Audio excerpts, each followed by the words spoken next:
Okay, week 9, Tennessee Titans versus Pittsburgh Steelers. So Pittsburgh is favored by 2.5, as we see here, and the model is saying that Tennessee should have a slight advantage.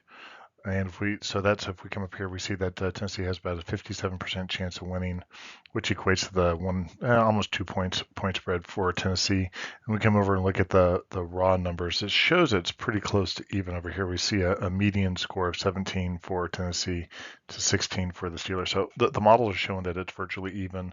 And if you look at the confidence intervals, we see that the 17 points, the lower end, overlap over here. So the model is saying that there isn't a whole, it looks pretty even.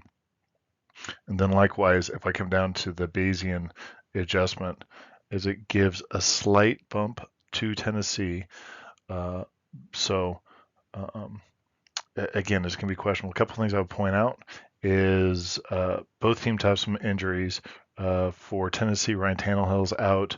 And then, and I don't know who the backup is for Pittsburgh. And then I believe Minkah Fitzpatrick is out for Pittsburgh. And I'll also say you had to look at Will Levis this last week. He had a good opening. So we'll see how that turns out. A couple of things I will point out here. So I'm going to take Tennessee in this one here. I won't belabor this very much longer, only because between the injuries and just the head-to-head matchup, I think the fundamentals overall are pointing out better for Tennessee. I've seen that Pittsburgh has had some good wins here and there, but they've also had some bad losses. And you can say the same about Tennessee as well. Let's look at the performance charts. A couple things here is just a much stronger running game overall, which is going to be much more reliable for Tennessee.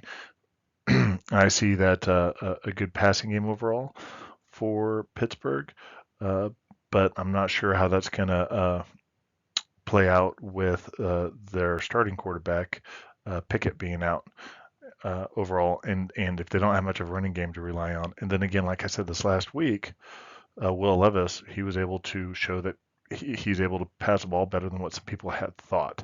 So if we come over here to the right, both teams are having a hard time protecting their quarterback, but especially Pittsburgh. They're looking really bad on the sack arena. Both teams look about the same when it comes to interceptions. Tennessee's definitely protecting the ball from fumbles a bit more. And when it comes to the explosiveness, they look about the same. So overall, these teams look a lot the same.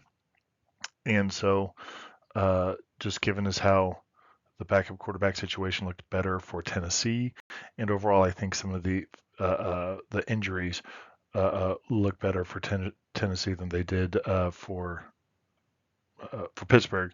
So I'm going to be taking Tennessee for this Thursday night game. Good luck with your pick.